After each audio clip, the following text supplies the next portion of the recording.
We have Ashish Anand up next, and he's going to talk to us about merging real economy with DeFi. Is Ashish with us yet? Hey, hi, and yes, I'm here. Hello. Hi, Ashish. Good to see you. Welcome. Thanks a lot for inviting me over here. Very excited to hear your stance in this arena. We love following your LinkedIn posts. You're super insightful with your short little shares on what's going on in the space of blockchain and crypto. So thank you for that as well. Now, of course, I mean, what is what is use of any knowledge if we don't share it, right? So, whatever little I have known in all these 4 5 years being in this space, I believe that it's good to share with, and it also actually provokes a lot of thoughts from different people in the industry, even those who are not in industry. I have been single-handedly responsible for bringing several bankers to the DeFi space or the crypto space, so I take pride into that.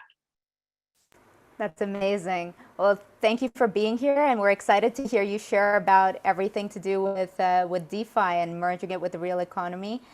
So the stage is yours. Sure. Thanks, Anne. And looking, I hope that I do justice to the speaker who is. I mean, it is very difficult to just come up after him and match those thought processes. But I will try my level best to the extent possible to keep it entertaining and also fulfilling for the audience. So let me start. I believe that it will be good for us if I can make a presentation from here. Then, and later on, if there are questions, I can take them up. Hopefully, after some time. Good to go. Go for it, Ashish. And thank you Great. so much for being with us. Sure. So here I am. Hi everyone. I'm Ashish Anand, co-founder of Bru Finance from India, and we are actually working on bringing decentralized finance to the real world and real economy and integrating them, because we believe that if we have to realize the true potential of decentralized finance, being a global ecosystem of financing, which decentralized finance has become, it is very important for us that it moves that it moves out of digital world asset and encompasses the whole world economy, where people who are not even part of the crypto world today can be part of the decentralized finance world. And actually, that will bring adoption of crypto itself, mass level adoption of crypto itself. From that perspective, if we talk about, so before I talk about that, just let me give a small introduction of what we do at Brew. So we are doing exactly the same what I'm going to talk about. We are bringing decentralized finance and traditional finance together through on-chain tokenized real-world assets. And there we have been generating non-fungible token, real-world-based non-fungible token, much before they became a household name. So in last 2 years, we have generated more than $500 million world dollar of commodities as NFT on the platform. And this is where we are focused on commodity finance. And in India, we are actually driving social impact through it. We lend to the most downtrodden of the people in India, and some of them having earnings less than a few hundred or few $1,000s in a year. That is our small and marginal farmers. So as of today, as I mentioned, we have already tokenized more than $500 million worth of assets. We are the largest fintech platform, blockchain fintech platform, not the fintech platform. So we have been Web3 from the very beginning of our journey. And as of today, we work with the government, we work with the banks, we work with certain number of custodian of assets, which are warehouses. And that has helped us to get around $300 million of committed capital for lending to farmers. So that is where our focus area is, lending to farmers in social impact. But of course, now we are looking to take it from India to global and merging DeFi to it. But that is about Brew. I won't bore you guys with what we are doing much at Brew. I will come back to the topic. I thought to give an introduction of Bru because it is closely linked to what the topic in the hand is. So let's come back to crypto. If we talk about today, so today we have two killer apps of crypto in last 2 years. So the summer 2020 of DeFi and then the NFT came into picture.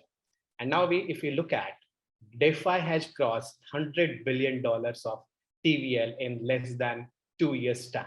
I mean, in 2019, the TVL was somewhere in a few hundred, I mean, not even 100 millions of dollars. It was a few millions of dollars.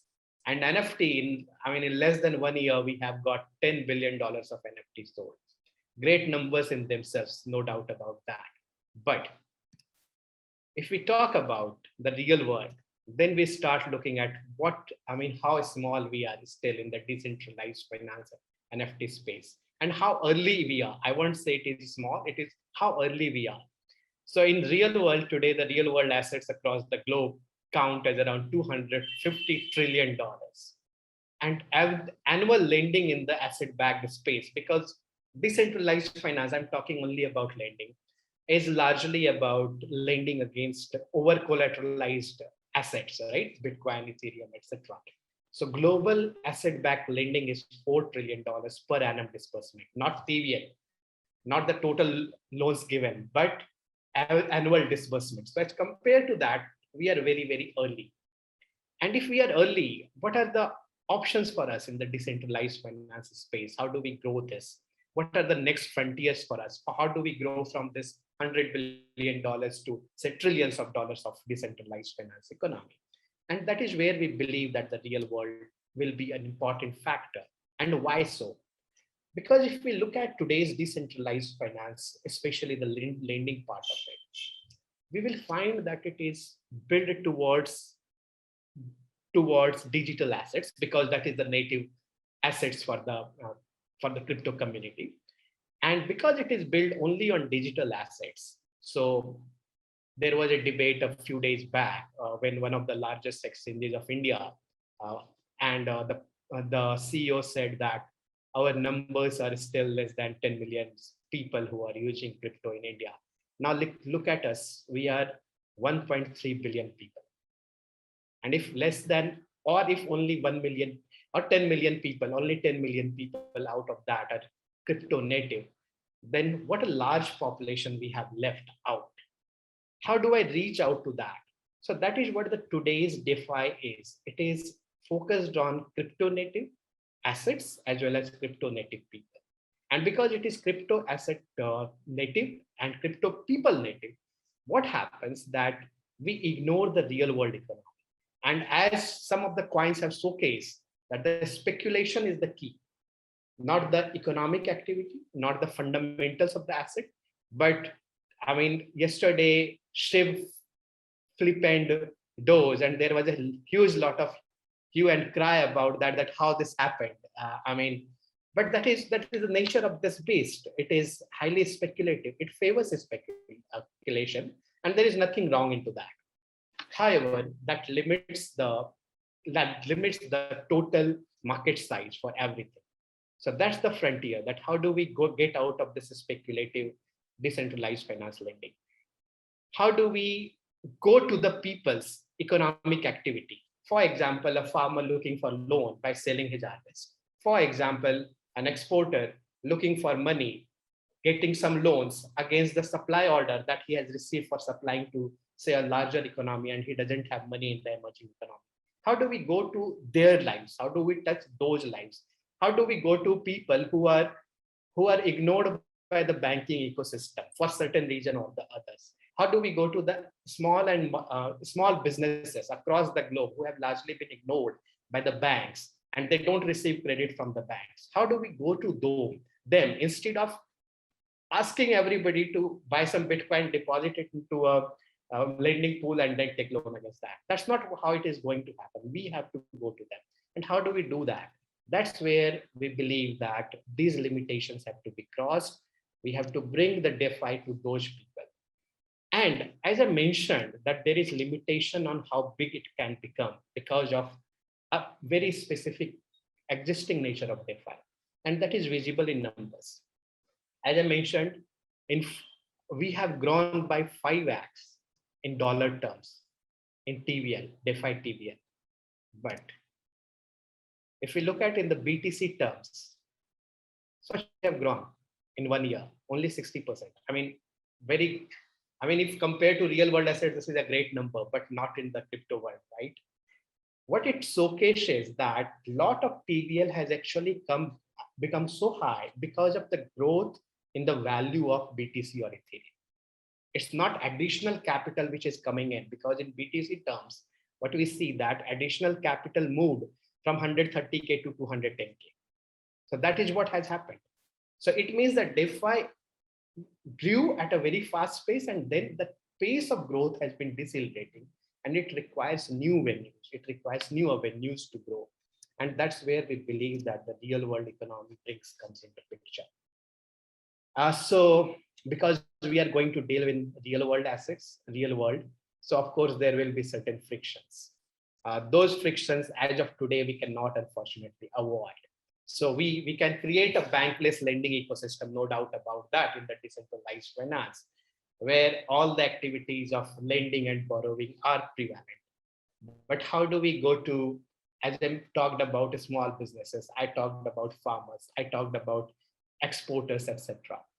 We need people who can, of course, they can be decentralized entities, they can be third party agencies, but we need people who can do the credit assessment for this part of the world, the real part of the world, who can provide the, so for example, if we are going for asset backed loan, there should be someone who should say this asset exists.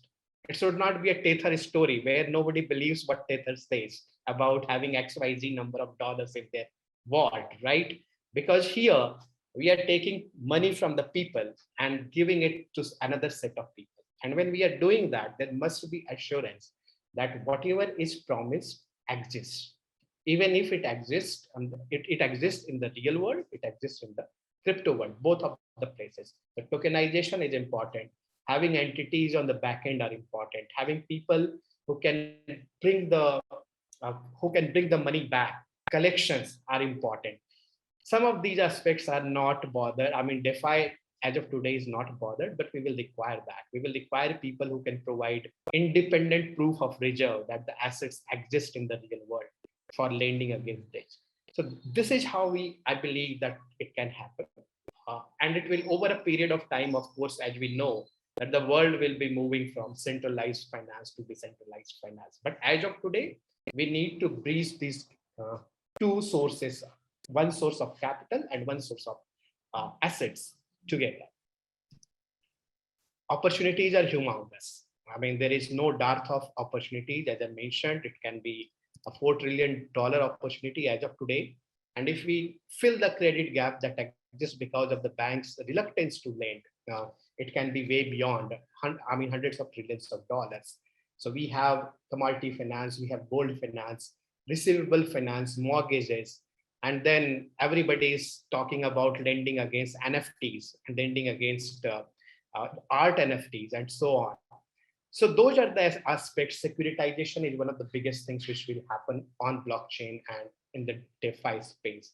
And the opportunities are quite huge into this segment.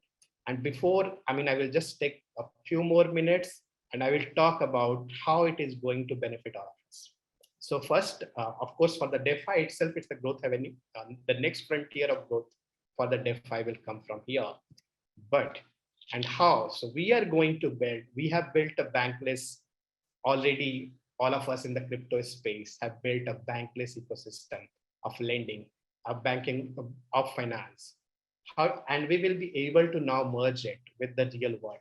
So instead of asking real world people to come adopt crypto, it is about, as we say, that the mountain must go to the Muhammad, and not the Muhammad. I should not ask Muhammad to come to the mountain. So that is what the mountain, which is DeFi, must go to the Muhammad, the people of the world. And that is where we will be able to create a bankless and a borderless ecosystem. Today, also these opportunities exist, right? But there are capital controls, there are currency controls, which are impossible to penetrate as of today. Crypto has given us decentralized world has given us this opportunity to merge this together. A capital from one part of the world can be deployed in another part of the world without friction. And that's where we see it happening.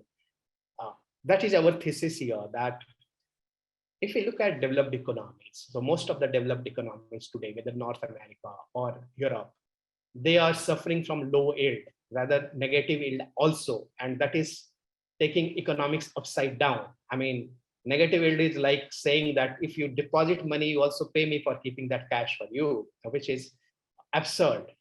At the other hand, we have countries like India, Indonesia, Latin America, Africa, where capital is high in demand because these are the high growth countries.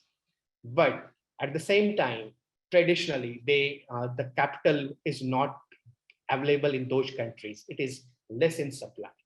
So this huge gap between a low yield economy and a high yield economy with supply of capital on one side and demand of capital on one side, we see that DeFi should be able to bridge this, wherein the people who are looking for yield but are not too much eager to take risk of a volatility in the crypto space.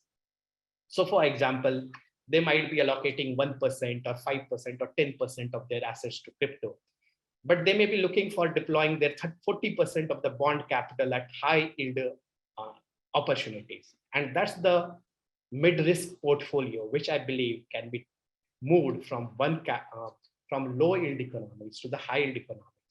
And that will create growth for both the borrowers as well as for the lenders.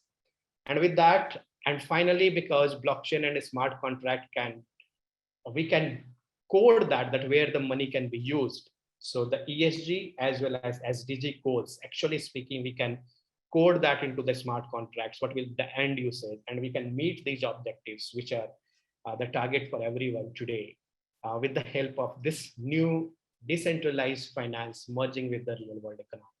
And that's all from my side, because I believe that as Anne said some time back, that it is between socialism and capitalism. So we need to have this balance of capitalism helping the social part of it. And thanks a lot with that. And if there are any questions, I will be really glad to answer that. Thanks so much for that, Ashish. I mean, you're doing some amazing work, building one of the biggest blockchain projects here in India. We're very appreciative that you're here. Actually, Yip has a very cool question here. She says, what's the best winning argument when speaking to TradeFi bankers? The best winning argument is, of course, to say that opportunities are there. And if you don't take part into that, someone else will do. And that's happening, right? When we go to TradeFi banks, what we have seen that the NBFCs have eaten a large part of their food, right? Their breakfast. So in India today, non-bank lenders have been able to, and the fintechs have been able to deploy at a much faster pace than the banks have been able to do. And the same thing goes towards blockchain as well. That if you don't move today, someone else will move, and then you will be left.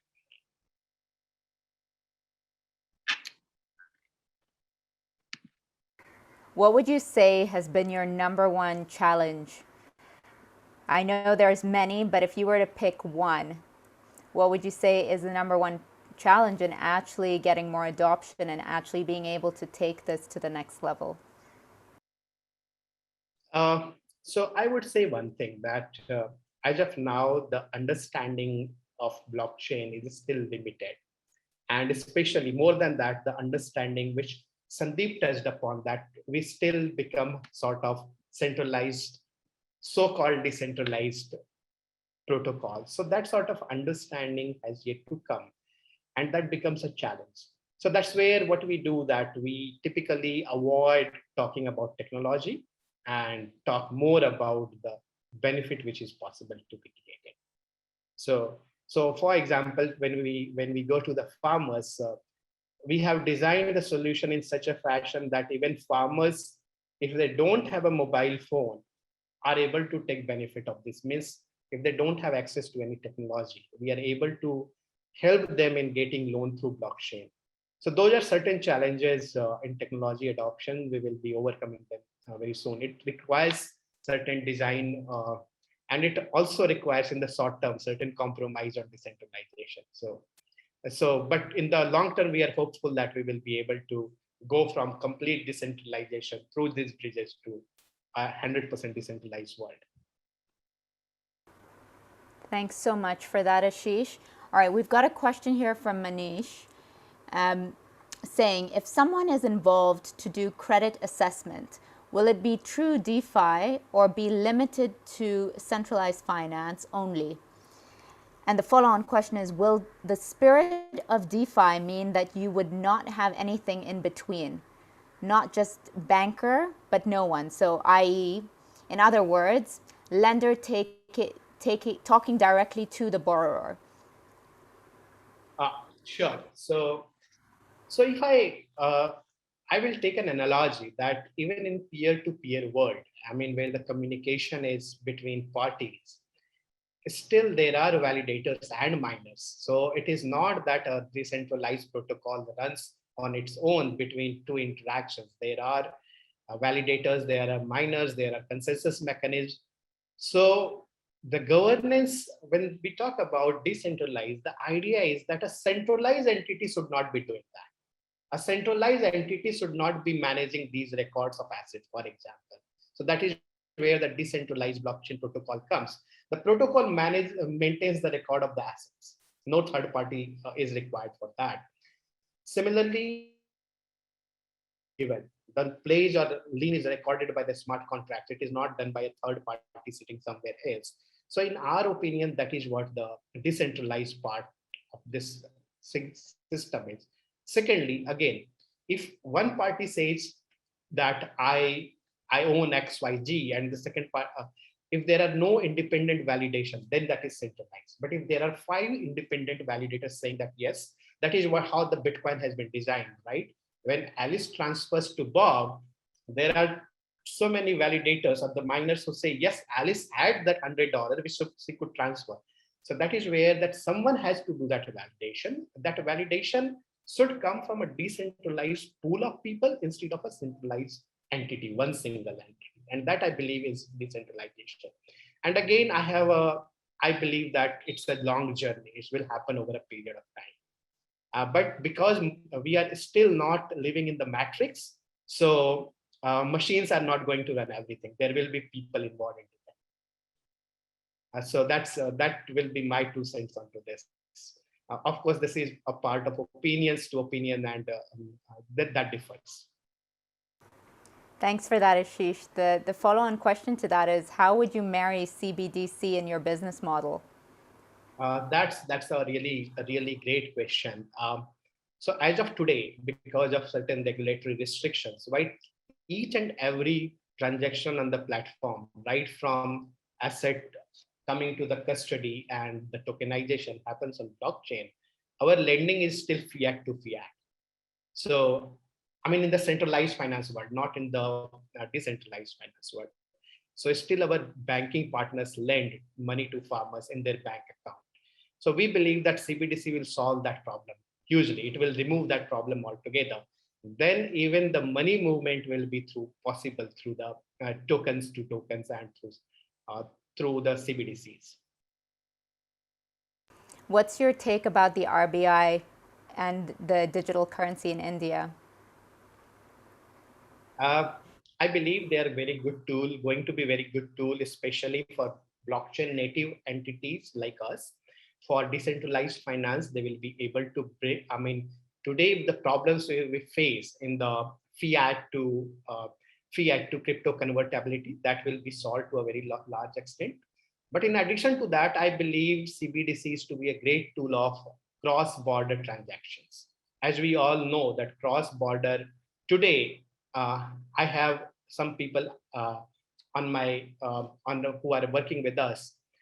They are outside of India, and every month I pay 5% extra as banking fee when I have to make salary payments to them. So that 5% pinches a lot.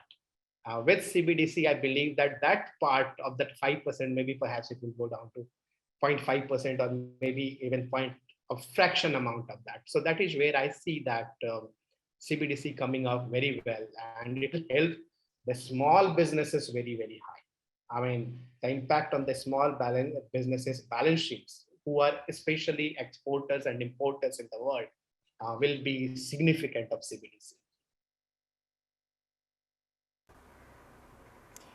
On that note, Ashish, just a lighter question. What are you most passionate about in this space? I know there's like your we can sense your drive and how much knowledge you have in this space, and that this is you. This is going to be your life work. What brought you into it, and why? What's the vision that you see with the work that you're doing? What's the vision that you hope to bring to reality with the work that you're doing? It's very hard to answer that, but the idea is, of course, this world we live in had to change, right? And if I look at India, I mean, my experience comes largely from India. I have lived in many parts of India. In many parts, I have lived in very small villages, and I have lived in and I currently live in metros. So what we see over there, that in itself, it is such a diverse country, and we see that the benefits of capitalism and socialism and the mixed economy, as Sandeep was talking about, how it has reached these. So this sort of thing has to change, and that is where we see that the blockchain and decentralized world can change those power structures, and getting the benefit to the hands of the, I would say that the people who are living on a few $100s or few $1,000s worth of income every year. If we can change their life even a bit, by a small percentage, that is the goal. Absolutely. Absolutely. We're here to watch you on that journey and support you wherever we can, because that's beautiful. India needs it, and there's a lot of countries and a lot of people in the world who need it.